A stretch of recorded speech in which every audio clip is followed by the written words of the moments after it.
Good afternoon, everyone. Good afternoon, ladies and gentlemen. My name is Sydney Idemudia. I'm the Executive Director of Imhotep's Legacy Academy, and I'll be your host or MC for this afternoon. We're really appreciative of everyone showing up here today to celebrate our students and the work we've done this year. But before I get started, I'd like to inform everyone that this event is being recorded, and I would like to take a moment to acknowledge that Dalhousie University is located on Mi'kmaq, the ancestral and unceded territory of the Mi'kmaq. We are all treaty people. I would also like to acknowledge our ancestors on which this program, Imhotep's Legacy Academy, is built upon. I also like everyone to turn off their microphones, and I would like to encourage you all to turn on your cameras as we're celebrating students today. And use the chat box to ask questions during the question and answers time. And have a wonderful day today and enjoy yourself. I would like to invite Ms. Ronke Taiwo, who's one of our board of directors, to lead us in an opening prayer. Thank you, Sydney. Please let us pray. Heavenly Father, we just want to thank you this afternoon. We invite you, Lord, to be part of this program tonight, and we pray that, Lord, everything will go well. We thank you for your faithfulness and your mercy and your grace. We thank you most especially, Lord, for your protection over us during this difficult moment. We pray that, Lord, you will just give us peace and that everything will go well. In the mighty name of Jesus, we pray. Amen. Thank you. Thank you very much, Ms. Taiwo. At this point, I would like to invite Ms. Ariana Willis-Smith to lead us in singing the Black National Anthem, Lift Every Voice. Now, Ariana is a local artist and a third-year arts and social sciences student at DAL, and she's majoring in gender and women studies and creative writing. She was also a participant of our after-school program and virtual school programs before coming to DAL. Take it away, Ariana. Hi, everyone.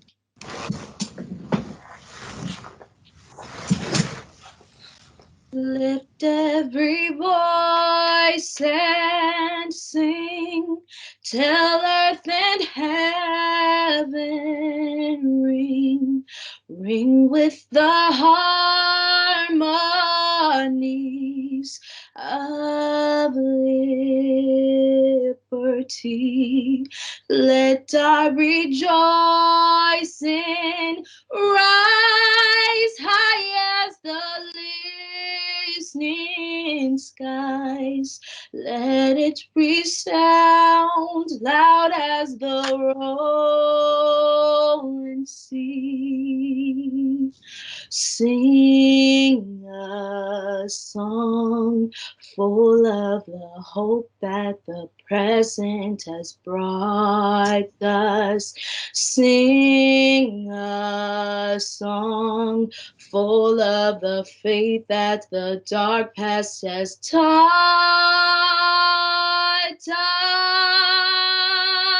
us.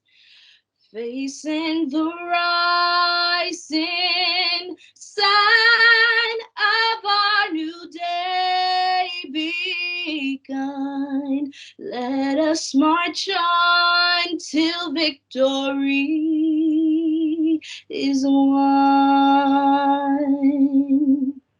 God of our weary years, God of our silent tears, thou who hast brought us thus far on the way, thou who hast by thy might led us into the light, keep us forever in the path we pray, lest our feet stray from the places, our God, where we met thee, lest our hearts, drunk with the wine of the world, we forget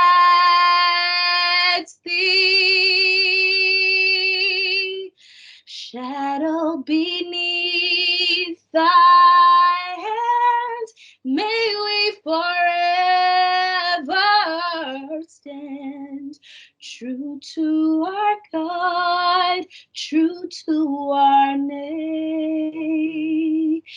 land. Thank you, everyone. Thanks.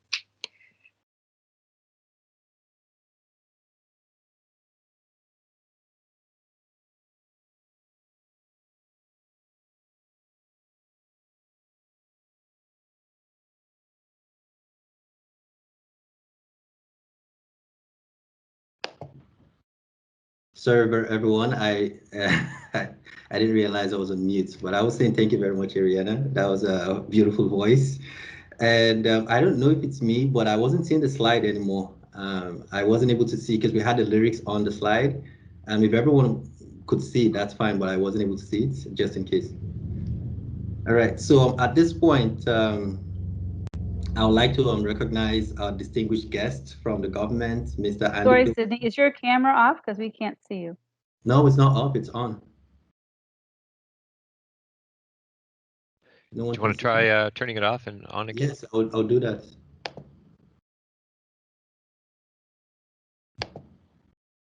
How is this? That's better, thanks. Okay, Yes, we can see you. Thank you very much.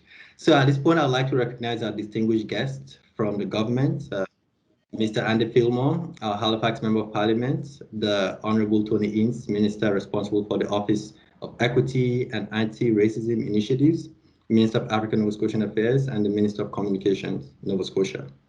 Our special guest, Dr. Reja Kali, Dr. Teresa Reja Kali, the DAO Vice Provost and of Equity and Inclusion. Our guest speakers, Dr. Ronke Olabisi and Dr. Ernest Koranchi. And all our invited guests today, I'd like to recognize our founding partners, Dr. Kevin Hewitt, Dr. Barb Hamilton Hinch, and Mr. Wayne Hamilton. As we're all affected by the COVID-19 pandemic in one way or the other, we were unable to host our 2020 closing ceremony last year. This year, we celebrate 18 years of success in delivering programs that are focused on engaging African Canadians in STEM, that's science, technology, engineering, and mathematics. This week, we join other organizations across Canada to celebrate Science Odyssey Week. It means a lot to us that you're here virtually to celebrate this with us. On behalf of Imhotep's Legacy Academy, we are very, very thankful to have you with us today. Now, I'd like to welcome, I'd like to invite our Halifax Member of Parliament, Mr. Andy Fillmore, for his remarks. Well, hello, everyone. My name is Andy Fillmore, and as Sydney said, I'm the Member of Parliament for Halifax, and it's wonderful to be with you here today, virtually on Mi'kma'ki. It's a real honor. It's a very illustrious cast of leadership that we're with here today. It's wonderful to see you all again, and of course, to be with our amazing students at Imhotep Legacies Academy. I want to say a special thanks to Sydney for inviting me to be here with you again. It's become a real tradition for me to be with you on this day. And this year in particular, a welcome chance to reconnect with you and to celebrate yet another remarkable year of discovery and achievement, even though it's been through a challenging year unlike any other. It feels just so recent that I was with you as we opened the doors to ILA's new learning center, which I'm so very pleased to say was supported by the federal government through its Post-Secondary Institutions Strategic Investment Fund, or PSIF. And of course, the Natural Sciences and Engineering Research Council of Canada, NSERC, engages in science promotion activities to help stimulate the public's interest in science and to encourage the next generation of students to consider science careers, just like the students of Imhotep's Legacy Academy are doing. And taking a look at today's graduates just goes to show us what a wonderful success Imhotep has proven to be. This year, the power of science was in clear view for all of us, wasn't it, really? Guiding us, protecting us. And with vaccines ramping up across Canada, it's science that will lead us to brighter days when we can be with our friends again and hug our loved ones. I, like our government, believe in science and in the Canadians that are behind the next big discovery. Canadian youth are on the right path to become the doctors and nurses and the architects and the engineers, the teachers, the explorers, the researchers, the city planners, perhaps, of tomorrow. So to all the kids and all the young students here today, know this: we are behind you on your journey to discovery. So allow yourself to dream big, let your creativity soar, and know that in science, there really are no limits. Can't wait to see you in person soon. And thank you very much. Thank you very much, Mr. Fillmore. Yes, I was just checking to see if I was still on mute. Thank you very much. At this point, I would like to invite and welcome the Honorable Tony Innes, Minister responsible for the Office of Equity and Anti-Racism Initiatives, the Minister of African Nova Scotian Affairs, and the Minister of Communications, Nova Scotia, for his remarks.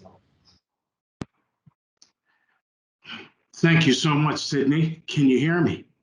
Yes. Thank you for that introduction.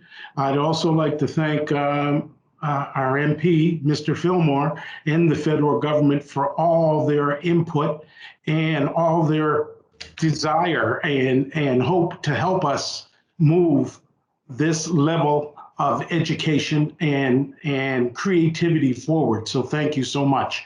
I'd also like to acknowledge before I begin that we are in Mi'kma'ki, the traditional territory of the Mi'kmaq people. And I'd also like to acknowledge our ancestors who came before us to this land. And I'd like to commit to the fact that we will not let that history be lost. Young people have the power to change the world, and this academy, you are doing just that. You are gaining the skills to help make our communities even better through science, technology, engineering, and math. And you can be successful no matter what you choose to do, as long as you have the determination, the support, and the opportunity. Over the past 5 years, I've had the chance to get involved with Imhotep's Legacy Academy. And let me tell you, I have witnessed something very inspiring, a tremendous amount of success of students pursuing science, technology, engineering, and math. Shows just how much talent we have in our communities. And this academy is helping to narrow the gap of African Nova Scotian students' success in STEM. And we are grateful for the hard work of the many teachers and the mentors.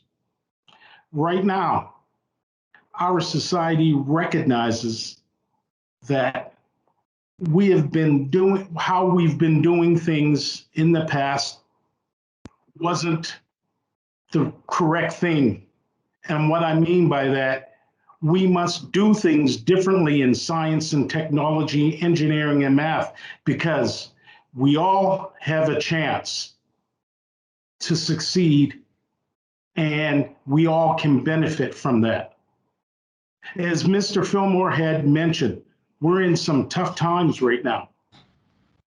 These times also bring to the surface and raise up those folks who have ingenuity, creativity, and those folks who follow science and who are on the precipice of making scientific discoveries.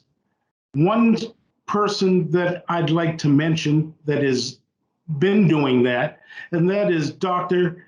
Kizzmekia Corbett. Dr. Corbett is an African-American scientist who has played a leading role in developing one of the vaccines that are helping to fight against the COVID-19 pandemic. It's exciting to know that there are change makers online with us today. And I hope that many of you have that same drive as Dr. Corbett. Not that I hope, I know many of you have that same drive as Dr. Corbett. to the young people here with us today, whether you are visionaries in STEM, and I'd like to also mention STEAM, because we also need your creative juices that art brings along with that. That being said, as the Minister of African Nova Scotian Affairs, I've had the pleasure to sponsor various initiatives led by the Imhotep Legacy Academy for the past 10 years. This academy is an important initiative that is helping our young people achieve their dream careers in STEM. We also recognize, though, that we can just not bring equity to these fields of science and technology, engineering, and math, but we need to do a whole lot more in terms of lengthening the creativity of all people within our society. Earlier this year, Premier Rankin created a new Office of Equity and Anti-Racism Initiatives and appointed me as the minister.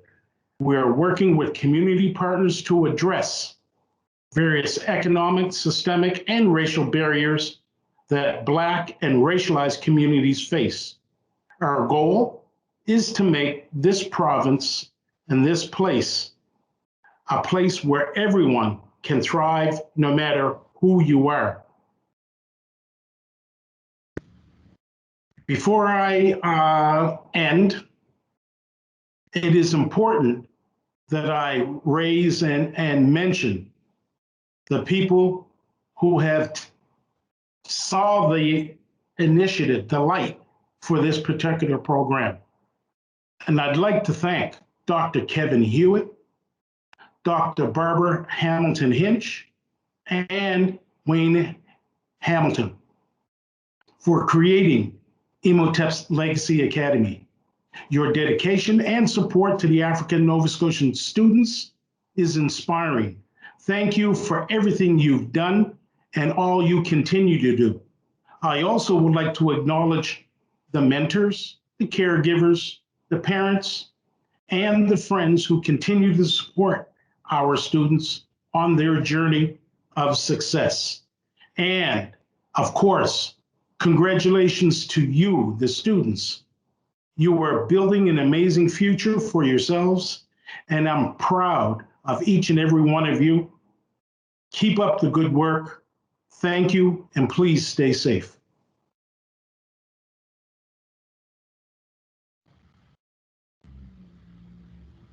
Thank you very much, Minister Ince. So nice words. And like you said, congratulations to everyone who, yeah. Sorry, you can't hear me?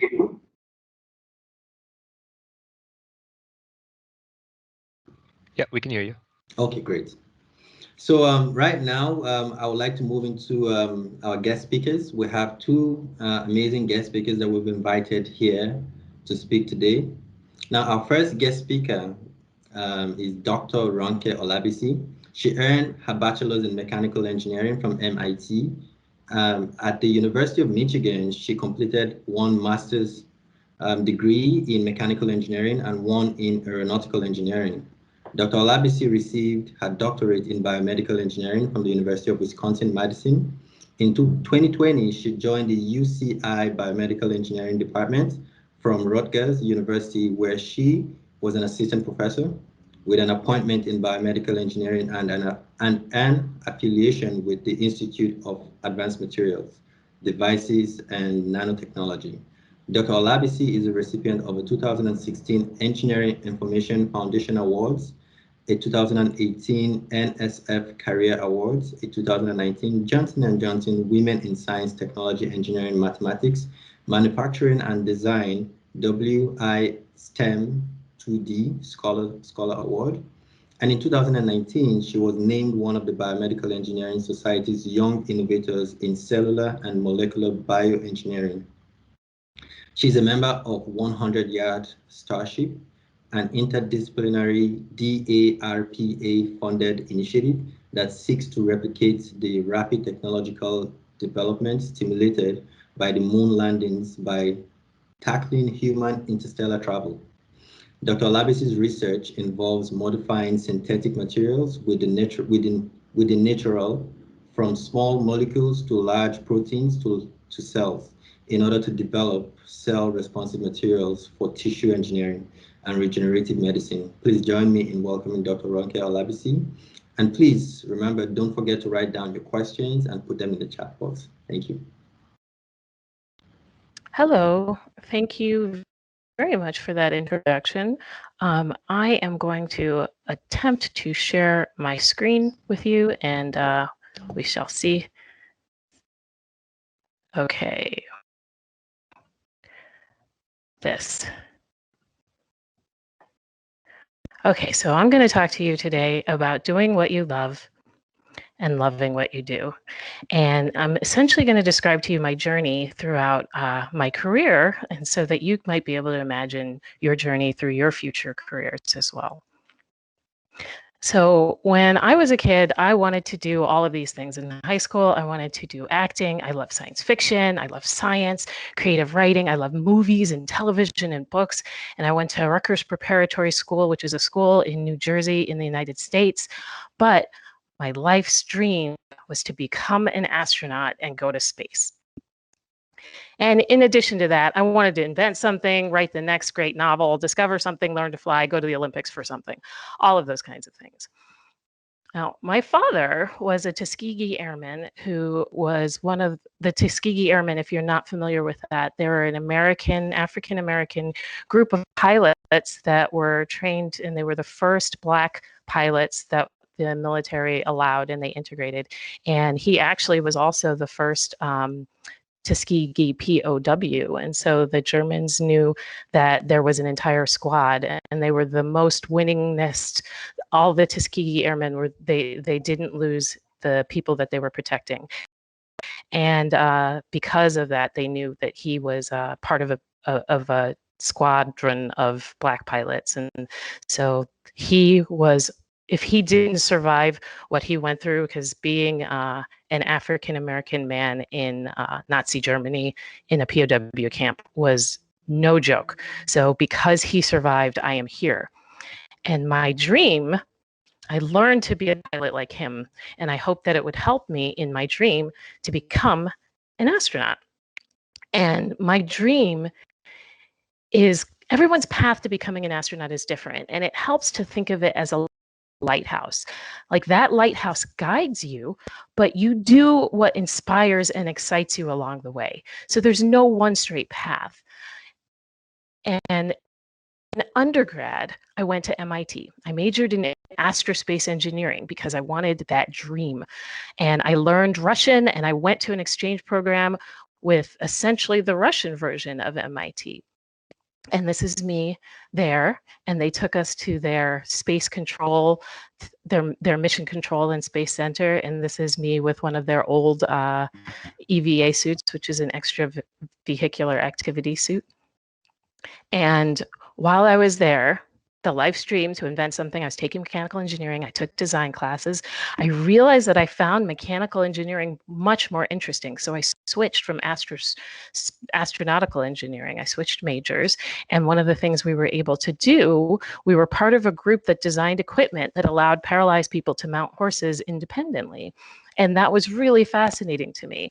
And I went to Michigan for graduate school. And, you know, I also wanted to go to the Olympics for something. I also wanted to get that PhD so I could become an astronaut. And I was in mechanical engineering, and I loved those design classes. And I did not ultimately go to the Olympics, but I was rated #1 of all competing female saber fencers and #3 of all male saber fencers in a Midwestern tournament. And in the United States, we have something called Title IX. And if you do not have a female team, you have to let the women fence on the male team as well. And so that's how I was able to fence on both teams. And I don't identify as male, but I was #3 of all male saber fencers, and that was fun. So it was close, and so I kept doing the things that I loved. And the other things that I did in Michigan, I learned about natural frequencies and their applications in civil engineering. And a natural frequency, like when you're swinging on a swing, there is one frequency that you swing on that swing. And when this bridge, when the wind would blow, it hit its natural frequency and it caused it to vibrate like this until eventually one day it just vibrated itself apart. And this is the same concept that women who can hit a high pitch can break and shatter glass. And this concept was also used for medical applications. And so here, ultrasound is breaking up a kidney stone by hitting it at its natural frequency. And I realized that I was more interested in biomedical engineering after an aerospace class I took, where the professor tasked us with designing a composite material for a non-aerospace application. And I chose a hip implant for bone, and I fell in love with bone. And I studied limb lengthening. I continued with biomedical engineering at the University of Wisconsin, and limb lengthening is also called distraction osteogenesis, and it can be used to repair bow legs.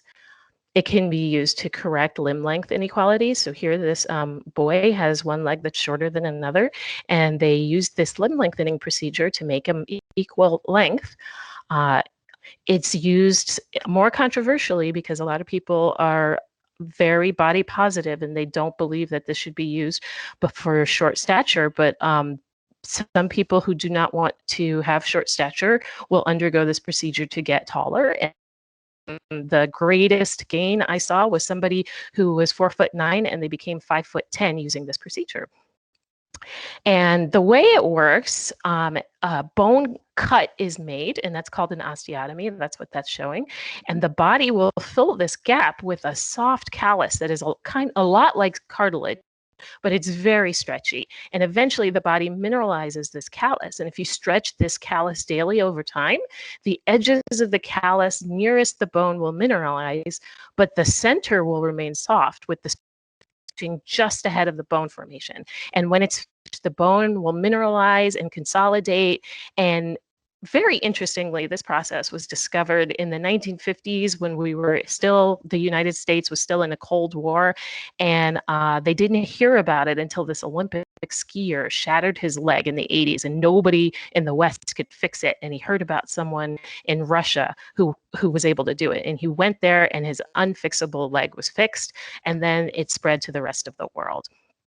And so after that, I went to Rice University I got my PhD. I went to Rice University for something called a postdoc. And a postdoc it's kind of like when medical doctors, they go for residency.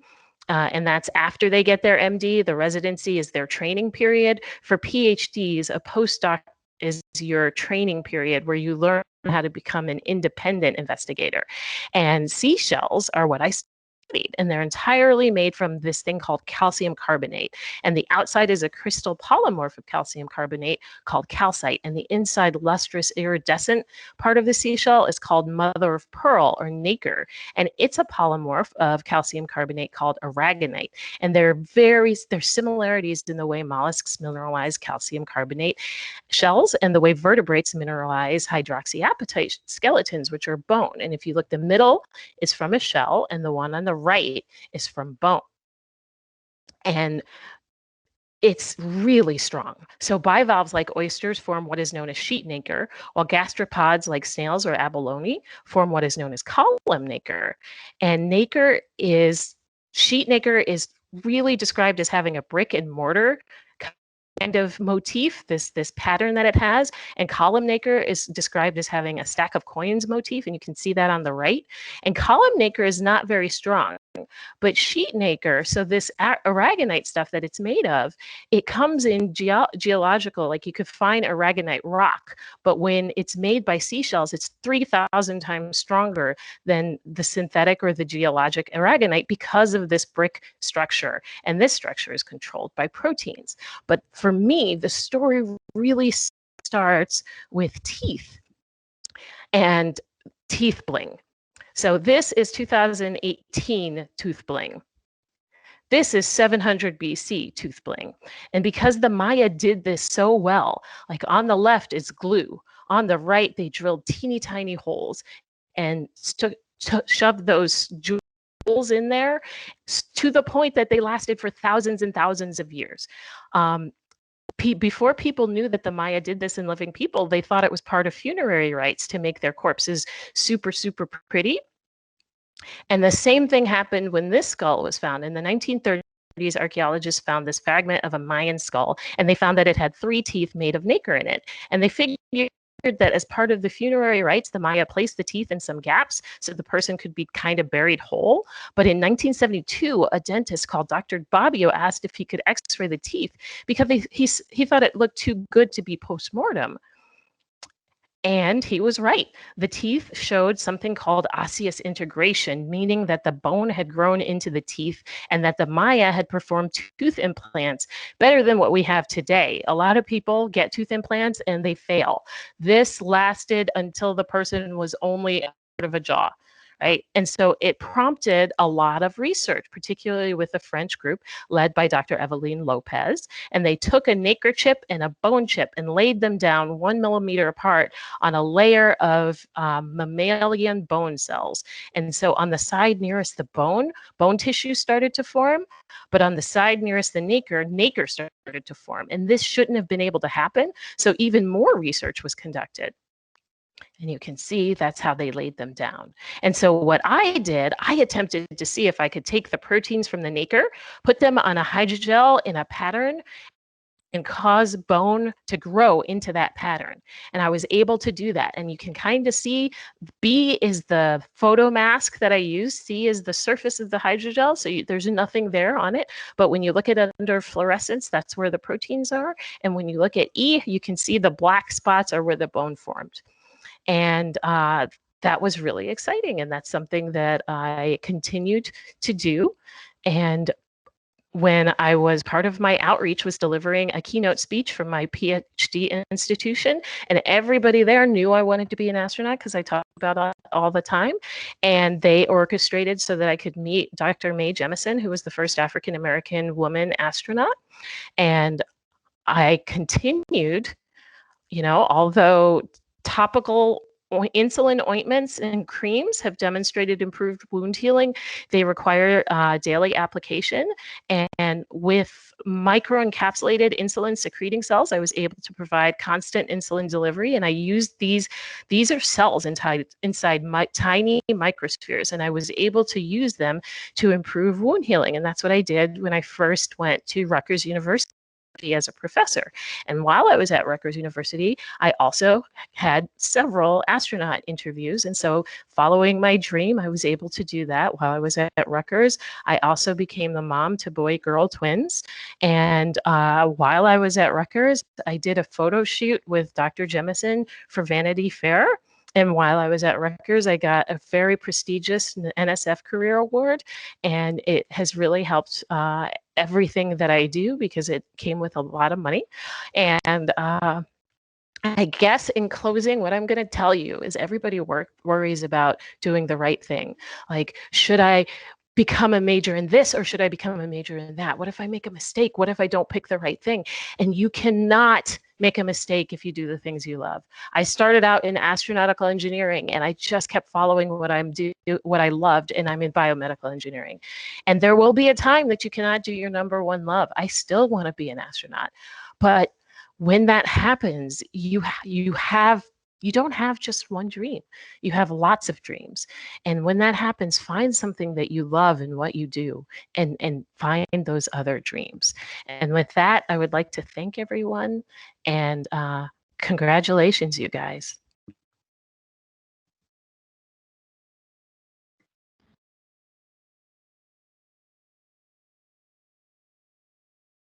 Thank you very much, Dr. Olabisi. I would like to open the floor for questions right now. So if you have questions, please put them in the chat and I will read them to Dr. Olabisi and she can answer questions.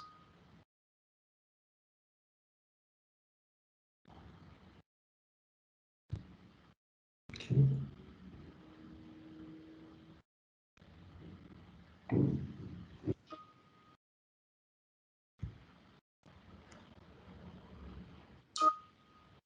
So I have a question. I Okay. see it. I can, yeah. So I'll read it aloud. What is the relationship of pearls and nacre? So pearls are comprised of nacre too. And when an oyster gets something really irritated inside of it, it's kind of its way to coat it off and wall it off. And there's actually people who have put tooth implants inside of oyster shells to get them to cover the tooth implants with nacre. And they found that it made those tooth implants work better when they were coated with nacre. Okay. Thank you very much. Any other questions?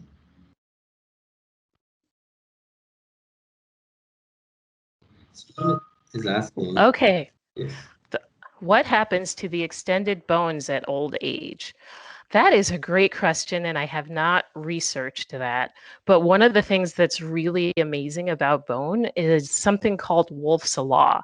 And the thing that Wolff's Law says is that bones will adapt to their environment. So if you put a lot of load on it, it's going to get bigger. If you look at the bones of the arms of tennis players, the arm that they play tennis with is much thicker than the arm that they don't. If you look at greyhound dogs that run around circles, you can tell which direction they're running because the side that they run on is thicker than the side that they're turning on. If you can imagine the way they turn, that side is thicker than the other side. And then in space, when astronauts go, some astronauts, Chris Hadfield, who's a Canadian astronaut, when he returned, he had osteoporosis.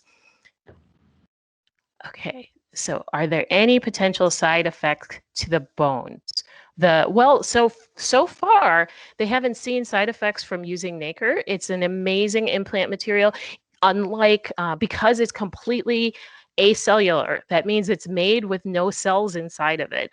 Bone is not like that. Bone has cells inside of it, and the cells are the things that cause an immune response.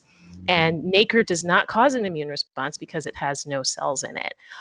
How extensive can the bone be grown with the nacre? So bone really likes space to get into. And so what happens generally is it just gets into those teeny tiny crevices unless you put more pores into the nacre, because it will dissolve at the surface and it'll just stay in the crevices. So it's kind of like a surface phenomenon. And I want to say thank you so much for all of the thanks. I'm seeing a lot of thank yous, and I very much appreciate it. Okay, could you explain how you were able to create the process of delivering the insulin over time to help healing? Okay, so this is something that was one of those, I was curious and I just kept looking. And so insulin is a really powerful wound healer. So it's not just for people to keep your blood levels stable. So everybody has insulin. People with diabetes, they are either insulin resistant and their bodies don't respond, or there's another type of diabetes where they don't produce insulin anymore. But everybody needs insulin because it makes the sugar in your blood go into your cells. Right? But that's what most people know it as. It is also this amazing wound healing treatment. And the creams that people were using to put on their wounds, it caused them to have to put it on every day. And so I said, you know what likes to make insulin? Insulin secreting cells. So I looked at two types of cells. I looked at cells that deliver insulin in response to sugar, and I also looked at cells from a tumor that was producing insulin all the time. And so if you take those cells and then I put them in these hydrogel microspheres, and so all of those bubbles that you saw were no bigger than the width of a human hair. Right. And when they're inside there, they keep doing their job. They're just little cell factories that release insulin. And so then when I put those on wounds, they'll release insulin into the wound. Okay, so would you be able to be an astronaut if you have medical problems like scoliosis, for example? Would that have an impact on the spine bones? So right now, as far as NASA is concerned, and as far as a lot of the European space agencies are concerned, you have to be relatively healthy. And so if scoliosis was there's varying levels of scoliosis, right? So if it's a minor level of scoliosis and it really doesn't impact your function in any way, then probably not. But there is level of scoliosis where people have chronic issues, and so yes, it would have. That's where people lose bone the most in space, in the load-bearing bones, because of Wolff's law. They're not giving it any loading anymore, and so the spine is largely affected. And so the answer to that is that it depends. And then on top of it, right now we're moving towards more tourist space. And so even if somebody could not be an astronaut for the NASA or the European Space Agency or the Canadian Space Agency, I think that within my lifetime, I'm going to see tourist astronauts. Actually, we're already seeing tourist astronauts. It's just super expensive. I think within my lifetime, it won't be super expensive. Does the nacre get filled with the cells within bone? No, only at the edges. The cells within bone can't penetrate it unless you put pores in it. And if you put pores in it, then yes, then the cells can go in. Okay, thank you very much, Dr. Olabisi. I think that would be our last question for you. Now, I'd like to encourage anyone else who would have more questions to reach out to us. We can, I don't know if Dr. Olabisi is fine with this, connect them with you to be able to ask more questions, or even maybe after the event, we could stay back for networking and then ask more questions if necessary. But I would Absolutely. like to say, yeah, thank you very much. I would like to say something. In your slides, I saw a few things that you mentioned. As you're here today encouraging students and our community in STEM, we saw you are also highly connected as well, and we like to make connections. You are connected to Dr. May Jemison and would like an introduction at some points. Hopefully we can have in the future, inspiring other African institutions into STEM as well. So we are happy that you're here. We are glad to know you. We appreciate your time and thank you very much. Thank you for having me. I'm very honored. You're welcome. So our next guest speaker is Dr. Ernest Asante Koranche. He was born in Ashanti region of Ghana in Accra. In Accra, he earned a bachelor's degree in agriculture with a major in molecular biology.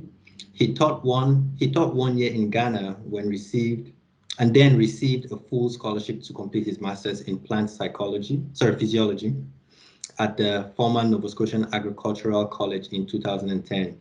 Subsequently, earning his PhD from Dalhousie University's Faculty of Agriculture in Truro, he is the founder of and the president and the CEO of the successful Asante Logistics Group, which ships products across the globe.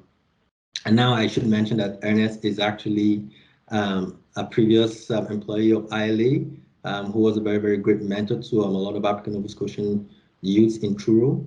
I would like you to join me in welcoming Dr. Ernest Koranche, sorry. And again, please, don't forget to write down your questions and then put them in the chat box. Thank you for joining us today, Ernest.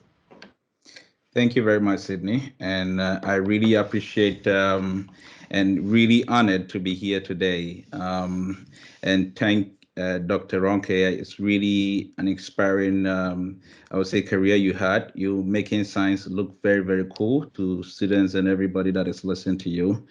As Sydney said, 5 to 6 years ago, I was a mentor and a coordinator for Imhotep Legacy Academy. So I take this invitation humbly, and I was surprised when it came in, but maybe I shouldn't be, because the story that I'm going to tell today, by the grace of God, had worked itself to put me where I am today. Today, I look at the topic, I should say, over the week, and the topic that we have for the theme, I would say, is imagine your possibilities. And I want everybody, or most importantly, the students that are graduating today, to think of something that you hunger for, something that you yearn every day that you want to be. It can be in science, it can be anything that you love to do. And whilst I present, I want you to put yourself in those positions and be able to tell if indeed you can achieve those goals today or tomorrow. It doesn't matter what time. I looked at the title and I said imagination. What can imagination be to me?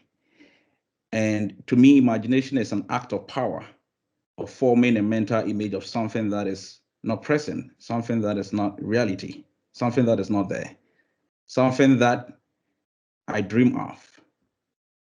It can be 10 years ago what I dreamt of, 2 years ago what I dreamt of. That is imagination. There's nothing wrong for you at any age to imagine yourself to be somebody. If I look at the other part of the title, possibilities, I think it's one's utmost power to do something, your capacity, your ability, your reality. It is the possibility that you have. So that varies from each and every one. And so I want you to think of these two areas, possibility and imagination, whilst I present.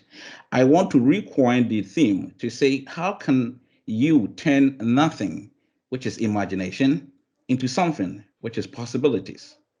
How can you make something that you're dreaming of today be a reality tomorrow?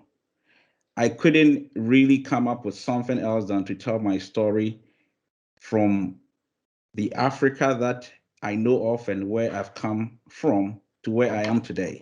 It is filled with imagination, dreams, and then the possibilities that I have always wished I had.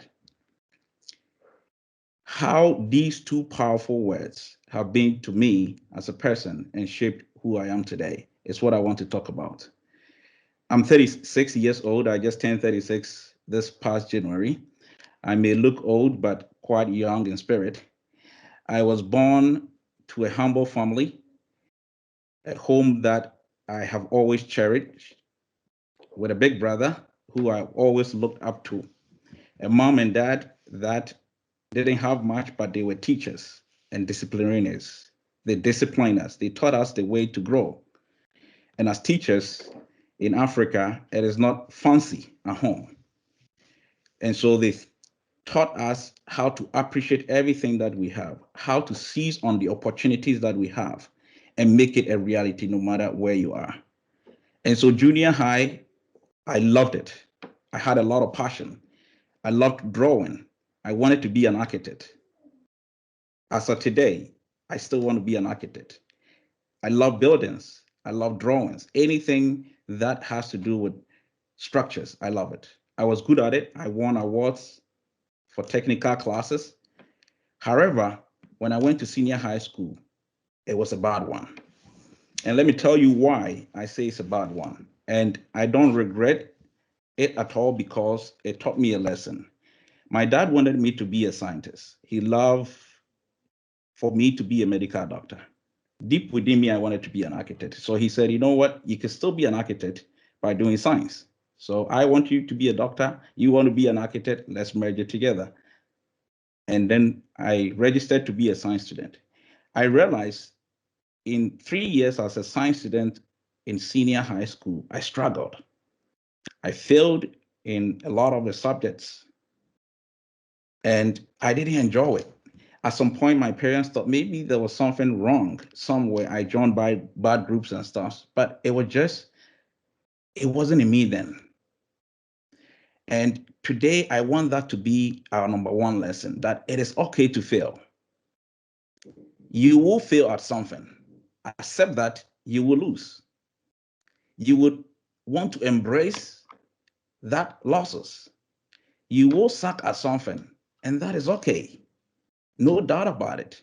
I know it is not traditional for me to talk about failure and to embrace failure. Maybe you're not on this platform, but hey, you have to accept it because it is inevitable. If you want to succeed, if you want to chase after the dream that you have, failure is inevitable. However, the most important thing is what do you do with that? And what happens when you fall? You don't fall back. You don't go back to where you are. You fall forward. You learn from it and move forward. When I mean but accept failure is do not let the fear of that failure limit your possibilities. If you do that, it means you're falling back. But if you fall forward, it means that you are stepping on that failure to move on to that next step. You are learning a lot from it to make sure you do not go back into that. So I move forward. University, I prayed and prayed and prayed, and I said, I couldn't pass my exam to go to university. For that reason, I had to stay home for an extra 1 year. All my friends and my classmates were up university. They were enjoying it. However, I dusted myself up. I said, I'm going to rewrite some of these courses. Within that 1 year, I have to go to university. And surely I did. 19 years, I was all by myself, full of dreams and possibilities. I said to my parents, I want to move out of this place. I was born in Ashanti region. I said, I want to move to Accra, which is the capital city, all alone, 300 kilometers away from home. No families there, no relations there. But I knew that I didn't want to be where I have known and grew up because I wanted something different. So I did BSc agriculture. I struggled in the first year, but it didn't stop me. In second year, I found out something from one great professor that I had. He always said, do not worry about your failures. Let that be your strength. And that from second year of my university, I started understanding that if I put my mind to science and decide to rationalize, to make science, everything that I did in science to make sense to me, I did understand it. I could break it down to the barest minimum until I became on top of that class. I graduated on top of my class with first class 3.9 GPA. I was the favorite of everybody. For that reason, I got a full scholarship to come to Canada. I didn't give up that dream, that even though I failed, I needed to still achieve the dream. Secondly, I want you to believe in that dream that you have. Do you want to be a doctor? Don't give up. It's not because you're failing or you're struggling in chemistry. No, everybody did. You can ask your professors. So you need to be hungry for what you believe in. Be hungry in the dream that you have. I moved to Canada in 2010.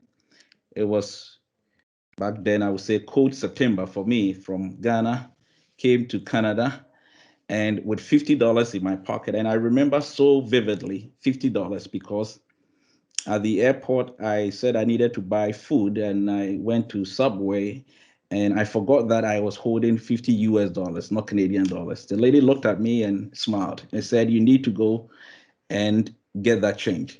So what I want to say is not about what you have today, but what you can turn around that to be the best you can have. All that I had was the scholarship that I had to come to Canada. And most importantly, my imagination, my dream, and the possibilities that came with being in Canada. I look back 10 years down the lane. I've attained my master's. I have my PhD in agriculture. I worked on Christmas trees, funny enough. However, that is not what I'm doing today. It doesn't matter where you have been, but what matters is where you're going. I'm humbled enough to be the founder and CEO of two multi-million-dollar companies, one real estate company and one logistic company, as Sydney said, Asante Logistic Group. It is not because I decided to choose that path, it's because that path chose me. I saw the opportunities that I had then and said, do I pursue science or I take on the opportunity that I have and be able to find science in that opportunity? And I wake up every morning thinking about that.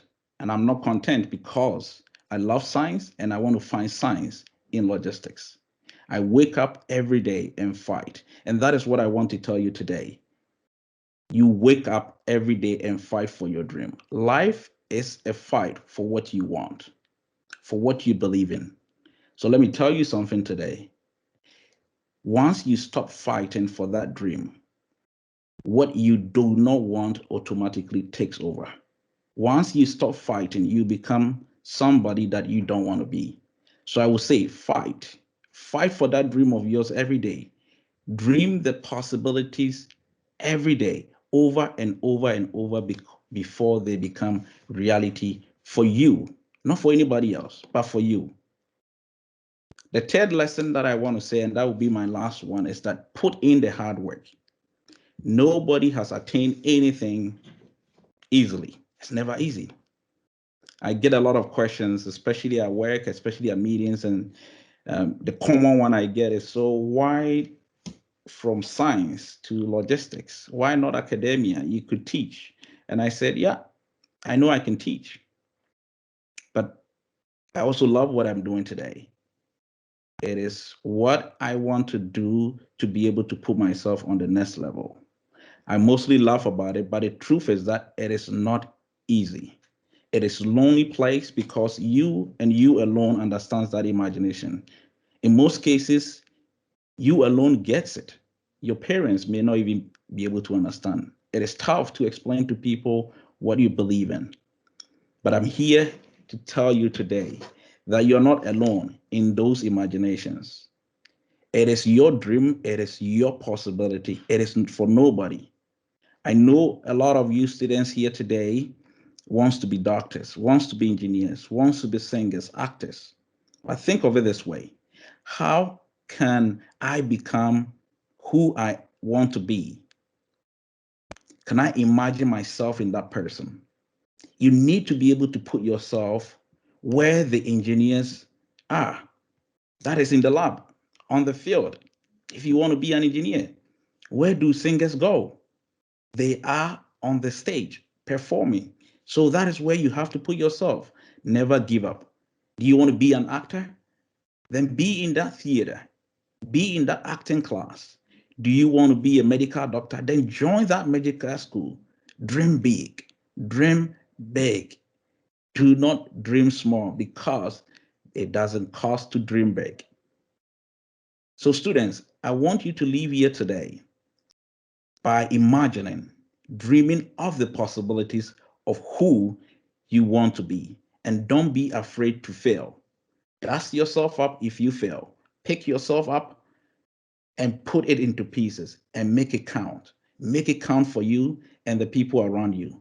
God bless you all, and congratulations for the hard work you've done through this COVID. And I'm proud of you guys. Thank you. Thank you very much, Dr. Koranchi. That was a very, very inspiring presentation, speech, and talk. I would like to open the floor for questions. No asking for numbers. I'm just kidding. But yeah, that was really inspiring. So please ask the questions, and I believe Dr. Koranchi here will be able to answer this. Oh, geez, a lot going on in the chat.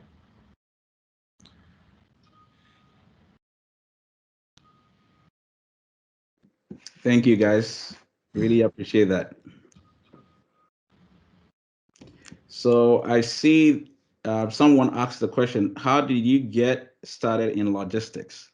So great question. So I talked about the opportunity. So when I came to Canada, it was more so of friends and family members asking me mostly, how do I get these things from here and there?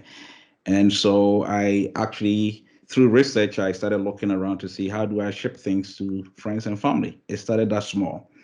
And I found few information here and there. However, what I did find was that there was no solution for people that wanted to ship out of Canada, mostly immigrants.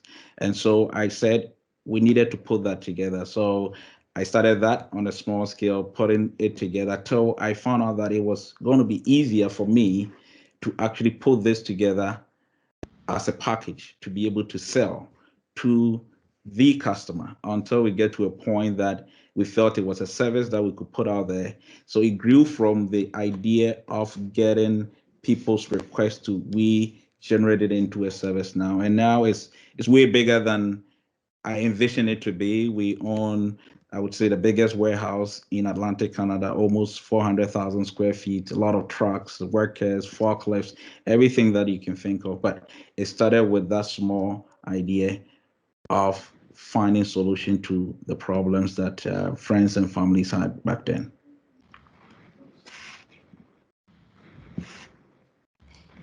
Sure, Barb, I will reach out to you for research. And speaking of research, I mentioned that you find science in whatever opportunities that you have. And I'm happy to say that the professor that I work with my PhD is now partnering with our firm, and he's actually joining us in June to actually do scientific research into packaging, into how to preserve food for long and how to transport it all across the world and make in helping in food safety. So that is one passion that I have. So definitely, Bob, we will reach out for research. That is wonderful, amazing. Thank you very much, Dr. Ernest Koranche. Congratulations on all your success, and we are glad to have you here. We are happy to have you back here to help encourage our youth and the community. We look forward to what every other thing you have next, your research, the research you're going to be doing with your work, and every other thing. Thank you very much. If you have more questions as well, I hope you'll be available at the end to answer more questions if people have questions. And yes, so thank you very much again. At this point, we'll move to the next part of today's agenda. So, as everyone knows this already, we've all been affected by COVID-19 in many ways than we could have imagined. And for ILA, it meant that we couldn't work from our new learning center on campus, on the Dalhousie campus. And we couldn't meet our students at their schools anymore. So we had to adapt many of our programs to an online version. Now, we had to do this to also ensure that we can have hands-on engagement, because that's the basic of our work. We go to schools, work with students, get them to do STEM hands-on. We couldn't do that this year, so we had to adapt and go virtual. So let's check out this video that we're going to play next to show you how we're able to change and pivot from a full in-person program to a virtual program. It's hard to imagine this is how 2020 started. But across the world, dozens were falling ill with a mysterious virus that would ultimately change life as we know it. Today, Canada's biggest university, along with many others across the country, made the decision to cancel all face-to-face classes and move them online. We have therefore made the assessment that COVID-19 can be characterized as a pandemic. You'll have to stay home. You'll have to Skype that big family dinner.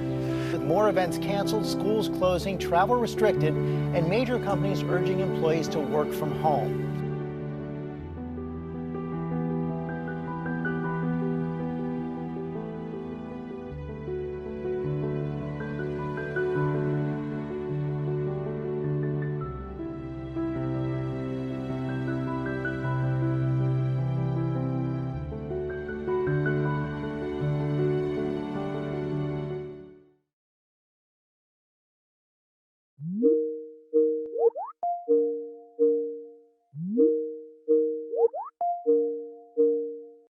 Hi everyone, so today we're going to be talking about photosynthesis. For today's session, we're going to program our robot to navigate the course and pick up objects while it's doing that. Today we're going to be talking about algebraic expressions and its usefulness. Today we're going to look at how engineers use trigonometry to build bridges. Good afternoon everyone. My name is Ashar Trim-Gaskin and I'm the program manager at Imhotep's Legacy Academy. I am a graduate of Dalhousie University, where I received a Bachelor of Science in Biology with a certificate in genetics. COVID-19 has been a challenging year for society as a whole. But fortunately, we at Imhotep's Legacy Academy, being the innovators we are, have adapted to an online learning atmosphere, meaning they would need to still be connecting to our mentors via laptop and engaging in the science themselves while being assisted online by our mentors. And this can be seen in all of our core programs for our junior high and high school students, such as our after-school program, our first Lego League program, our Coding Plus program, and our virtual school program. This can also be seen for our magic shows, where we are no longer going into schools. We now send students a session link and they join us virtually. To continue to provide an interactive, hands-on environment, we send our program materials to you, the students. So they mail it out to you and you receive it, I think, a few days before the actual session, and you just go to like your mailbox or they'll deliver it to your house.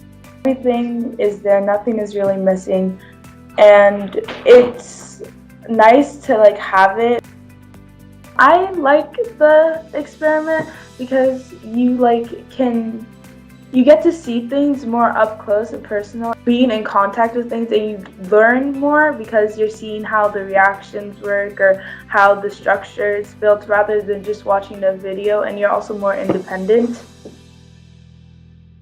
Despite the global challenges, Imhotep's Legacy Academy was able to achieve new milestones, such as the pilot launch of our after-school program, now offered in French for grades 6 to 9 students. Aujourd'hui, nous allons observer comment la charge fonctionne avec notre ballon. Notre ballon est chargé négativement, tandis que nos habits sont chargés positivement. Dès que nous nous déplaçons, vous voyez que le ballon nous suit. Ceci montre que les charges opposées attirent les autres. We look forward to offering this for all of our programs in the near future, and you can register on our website at imhotep.dal.ca.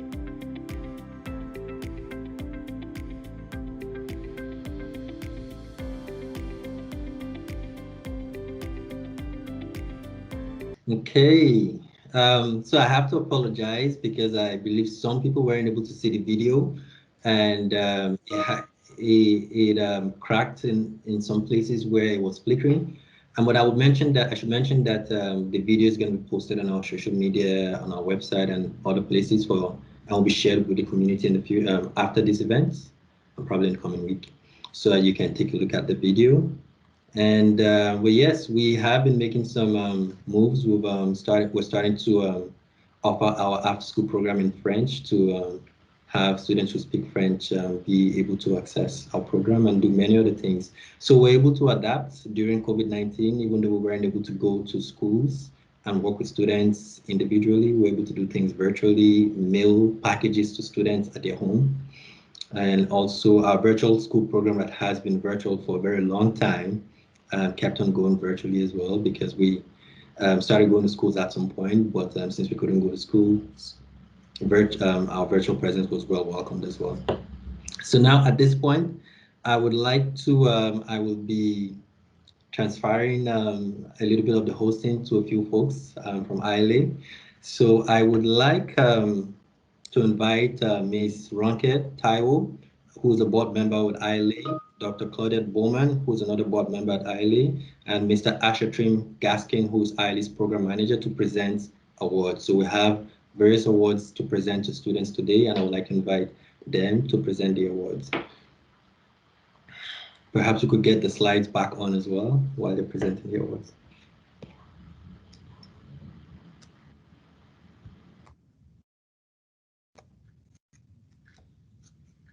Hello, good afternoon. I'm going to start with the ILATD Scholarship Introduction. The ILATD Scholarship Award is given to students of African heritage involved in ILA and have demonstrated an interest in STEM careers through participation, attendance, and in good academic standing. Funds are promised to students at different grades in junior high and high school levels and are paid out upon entrance at Dalhousie University.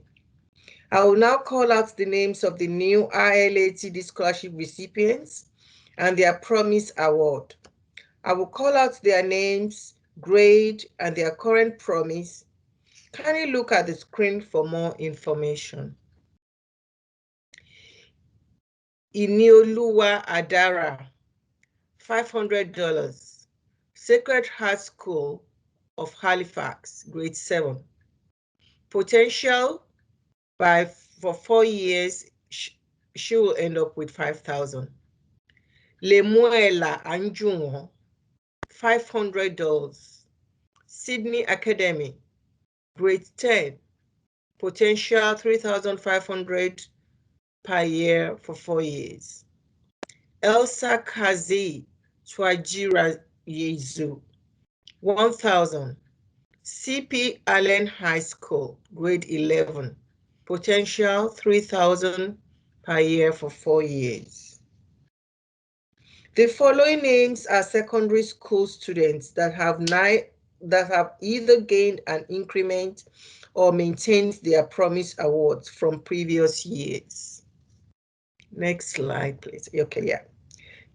Jasa Allen, grade 10, receiving from Halifax West High School, potential 4,500. Imantanal Altahi, 2,000. Citadel High School, grade 11, potential 4,000. Mauricia Campbell, 2,000. CEC, grade 11, potential 4,000. Obed Harun, 1,500. Rocky Lake Junior High School, grade 9, potential 5,000. Rachel Lavar, 2,000. CEC, grade 11, potential 4,000. Ethan Medzer, 1,000. Fairview Junior High School, grade 8, potential 5,000. Omolola Oshikoya, 2,000. CEC, grade 10, potential 5,000. I meant potential means that by the time she gets to Dalhousie, she will have accumulated up to 5,000 to start. Joshua Paris, 1,000. Halifax West High School, grade 10, potential 4,000. Eve Wedderburn, 2,000. Citadel High School, grade 10, potential 5,000. The following students are scholarship recipients that are currently in university with a renewed scholarship. Elizabeth Atsaki, engineering first-year students going into the second year, 2,000. Jasmine Desmond, 2,000. She's a third-year psychology student. Karim L. Bisha, engineering year 1, going into his second year, 4,000.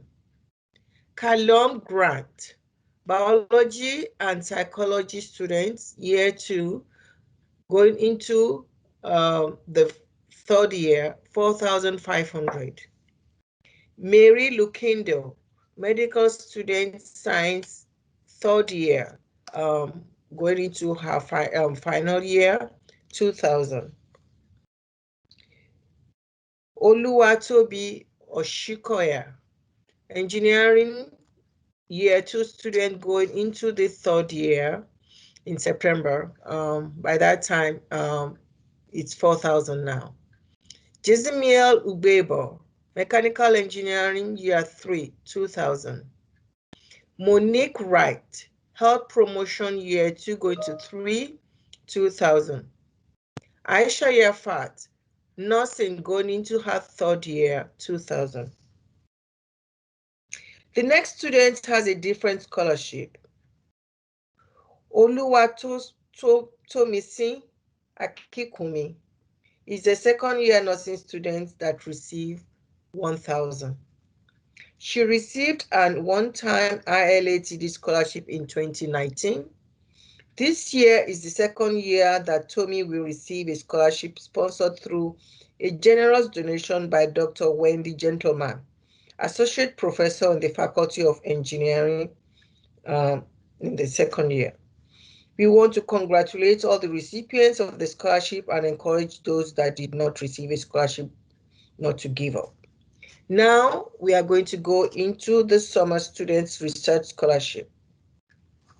The Summer Student Research Scholarship grant is given to university students to undertake a summer research position under the supervision of a Dalhousie professor in the faculties of science, engineering, health, and computer science, valued at $6,500, and medicine, valued at $5,000. The following students will participate in a research opportunity this summer. I will call their names, program, and research. Kindly look at the screen for more information. Ariel Provo, fourth-year medical science student with honors doing research in inhibiting and treating breast cancer related to tumor growth. Tata Othwa, supervisor. Did I talk about supervisor for Ariel? Yeah, okay. Tata Ottawa, second-year computer science student doing research in HCL visualization and graphics. Supervisor Dr. Rita Oji, associate professor in the Faculty of Computer Science, Dalhousie University. The next person is Mary Lukindo, a third-year medical sciences student doing research that is titled Measuring the Prevalence and Impact of Menstrual Poverty in Adolescents in Nova Scotia. Her supervisor is Dr. Victoria Prince, professor in the Department of Pediatrics, Dalhousie University. And the last person is Katiana Ash Mackenzie, a third-year health promotion student with honors. Research on a study to improve access to physical activity for African Nova Scotian children with disabilities. Supervisor Dr. Sarah Moore, Assistant Professor in Health Promotion, Kinesiology, and Recreation and Leisure Studies, Dalhousie University. Thank you very much.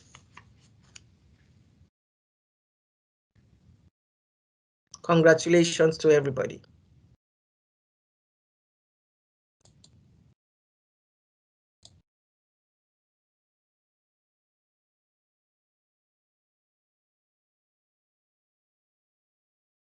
You may be muted.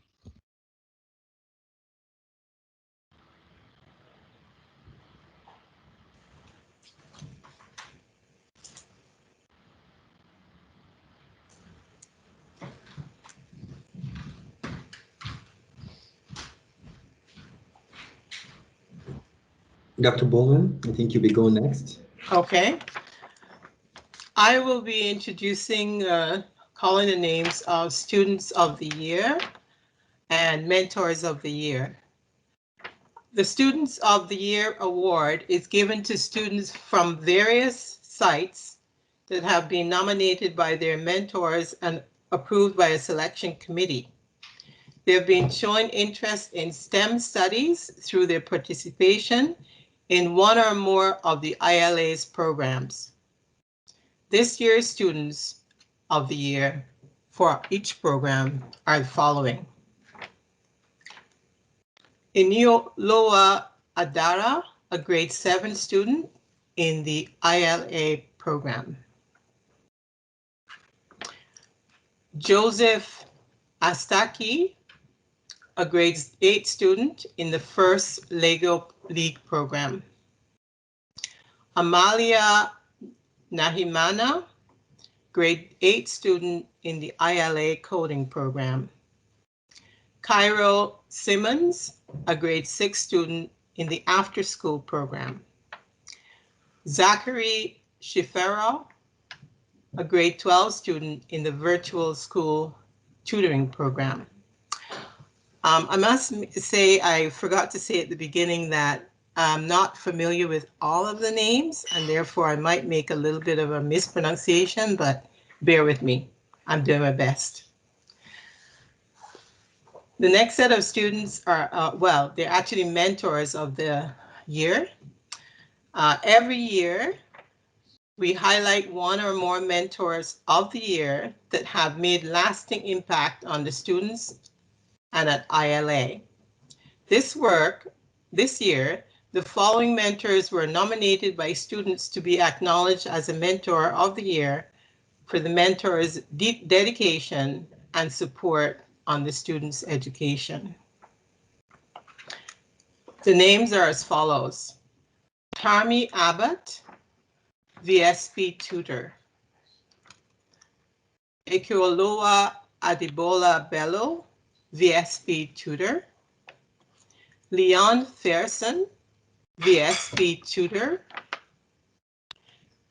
Sierra Gibson, VSP tutor; Patrick Noka, VSP tutor; Faida Alitumbusun, ASB coordinator and VSP tutor.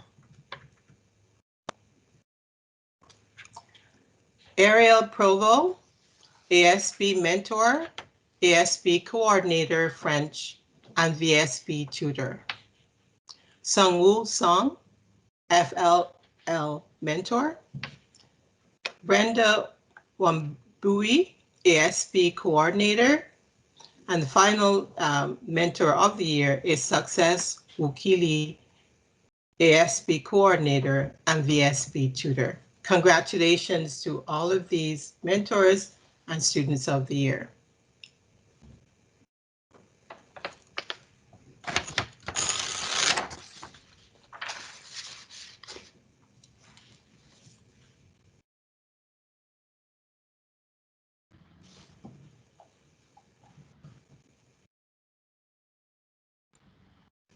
Asha, you next.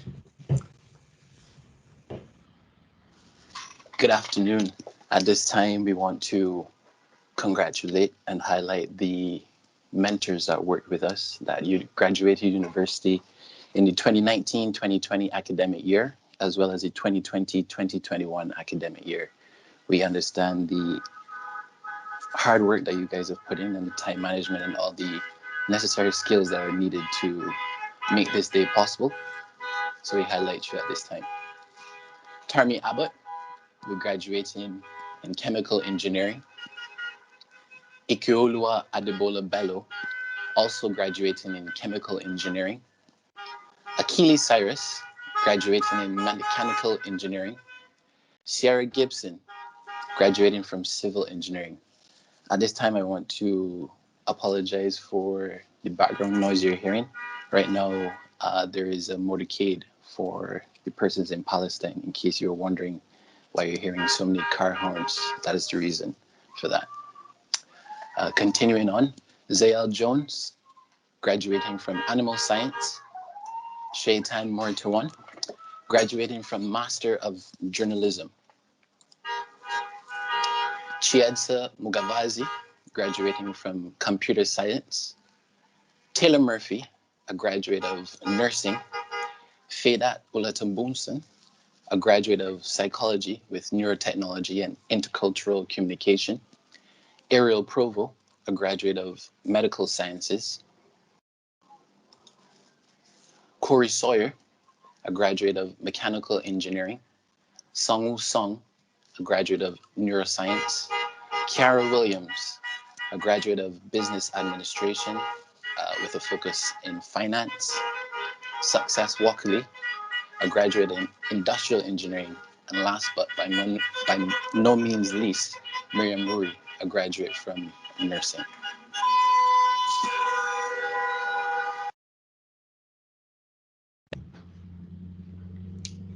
Thank you very much, Asha. Thanks for clarifying that actually, because I thought someone hit you and was just out there disturbing you.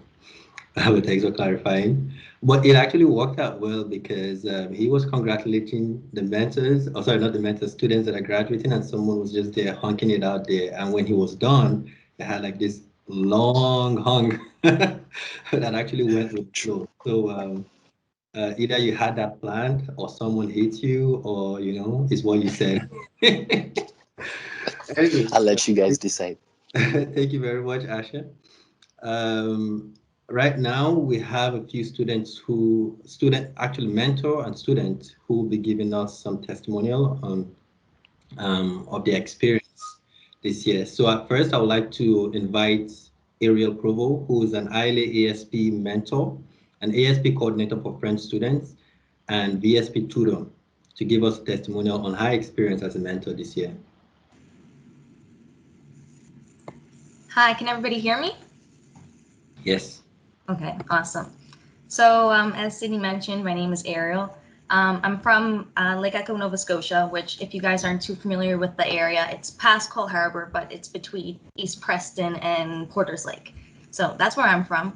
This year, I recently graduated with a Bachelor of Science in Honors in Medical Science from Dalhousie. And then in the fall, I'm looking forward to starting my next chapter as a student in Dalhousie's Doctor of Medicine program, bringing me one step closer to achieving my goal of becoming a doctor. While also being a mentor for Imhotep Legacy Academy, I'm also a member of the Dalhousie women basketball team and an active member of the Mariani Discovery Research Laboratory. So I've had to learn how to effectively manage my time, which is extremely important when balancing training, research, and academics. But due to COVID-19 protocols, our lab capacity was reduced, our training schedules were reduced, and unfortunately, we didn't have a season either. And so with this extra time that I had, it provided me with the opportunity to get involved with Imhotep Legacy Academy and be a mentor for African Nova Scotian youth. So this year, I had the opportunity to engage with students from all across the province. We had students from Halifax, Dartmouth, we had students from North Preston, Truro, and we even had some from Cape Breton. As a result of having to move everything online, we were able to reach students who may not have been able to participate in our programs otherwise, which I find is a benefit to, not a benefit to moving everything online, but it is one positive that came out of it. Through working with Imhotep, I also hope to spark curiosity in our students to explore STEM and pursue numerous opportunities available to them professionally in the STEM fields. So as previously mentioned, this academic year, I have been involved with a bunch of programs with Imhotep. My primary focus, though, was mentoring our grade 6 students in the after-school program, where we do hands-on science activities with the students. And I also, as mentioned before, I began assisting with our French after-school program as well as helping to tutor some of our grade 6 students in French. In addition to that, I was also a virtual school program tutor, and I helped tutor biology, chemistry, and math to high school students. And I really believe that these programs are significant as they help to motivate and provide students with the means to succeed and enhance their abilities in STEM. And this is especially important since I've realized talking to some of our grade 6 students that science is not really emphasized in the grade 6 Nova Scotia school curriculum, and hands-on science isn't really started until junior high level.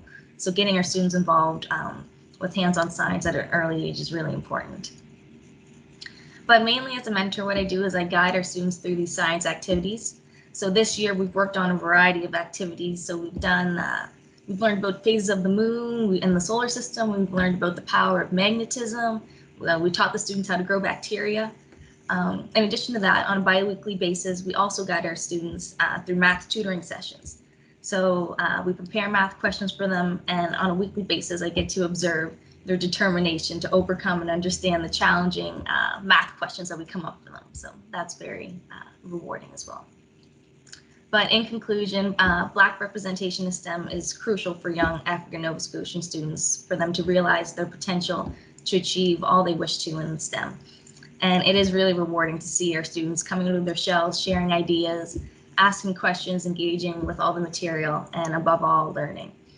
And it's their engagement that encourages me to continue to mentor, and it shows me that we must be thankful to organizations such as Imhotep Legacy Academy and other community organizations that help provide our African Nova Scotian students with these opportunities to succeed. Thank you. Thank you very much, Ariel. It's been really wonderful. It's been really wonderful working with you this year to see your dedication to the students from start to finish. And I look forward to working with you some more as well. if you will still remain in Ireland in the future as well. I know med school is going to be very, very difficult coming in the fall, but we also wish you all the best as well as you start med school. All right, thank you very much. So the next person I want to invite here, his name is Demico Bills. He's a grade 8 student in our after school program, and he's been, a great participant, someone who we always see out there ready to learn, participating in quizzes as well. And he's here to give a testimonial about his experience as a participant this year. Demico, please join us in giving a testimonial.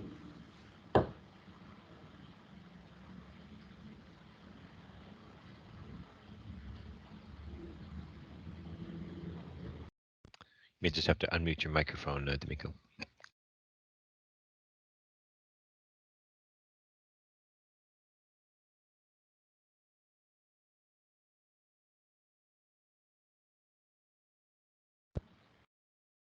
D'Amico, we can't hear. You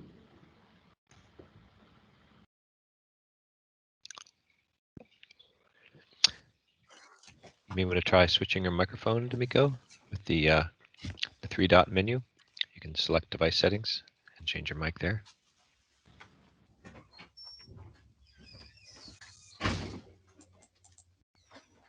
I can't unmute.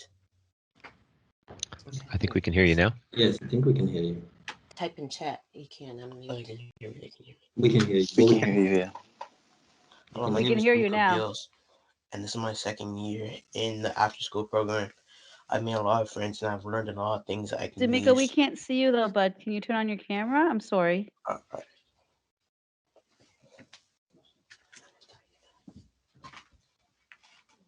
If you can't, that's okay. It's more important that we hear you, but I also like to see you if I can.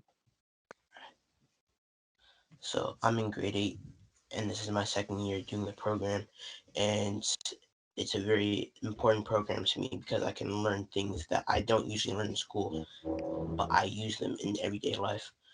For example, math. I need math, so I'm getting a head start in math for when things are getting harder in high school. I can use the things that I learned here for prior knowledge. And also this year, I won a contest, and I won an iPad. It was a quiz contest, and it was a very good blessing. I was able to win an iPad that I was blessed with, and it was a really awesome program that I wish to do for a while.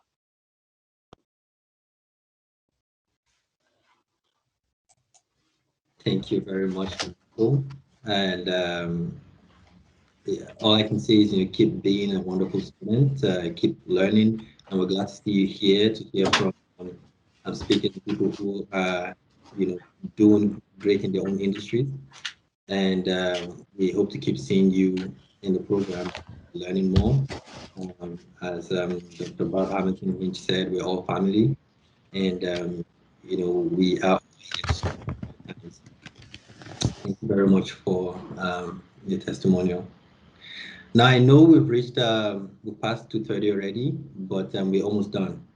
So at this point, I'd just like to give some appreciations and thank people who are here today and different groups.